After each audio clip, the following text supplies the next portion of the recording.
ደግሞ የሚገርምህ እዚህ 9 ያሳለፍኩበት ያኔ ባላኛት 86 የጨረስነው ማትሪክ ወስደን የወጣነው 89 ነው። አይ ቲንክ እዚህ 6 ወር ተምረን ጥሩ የሚባል ክላስ አለ ከሜዳው እዛ ነው የሄድነው እና ያው ጥሩ ሜሞሪ አለኝ እኔ መድኃኒዓለም ማለት ነው የማረሳው ብዙ ነገሮች ላይ የሚሳተፍ ነበረ። ያ ሙዚቃ የምንሞክር ነበር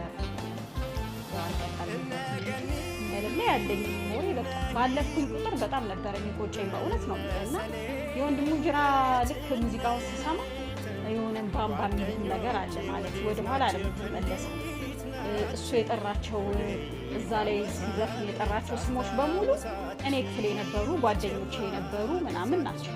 እንዴ እንተዋወቅ ነበር እንዴ ነው የምለው። በቃ ተገጣጠመና አንዳንዴ ያው ትዝ ሲልህ መድኃኒዓለም ትዝ ሲለኝ ወንድሙ ጅራን ነው ማዳምጠው ማልቀስ ስፈልግ ማለት ነው። የመድኃኒዓለም ተማሪዎች ጓደኞቼ ማሰብ ስፈልግ የሚገርምህ ግን ማንም የለም። ብዙ ፈልጋለሁኝ ሚዲያ ላይ ምናምን ፈልጋለሁ። በጣም ቲክቶክ ተጠቃሚ ነኝ። ኦልዲስ ላይ ነው የምሰራው አሁን ኦልዲስ ዛውልስ ይባላለሁ እና ብዙ ፈልጋቸዋለሁ። እንደዚህ አለሁኝ የሚል የለም።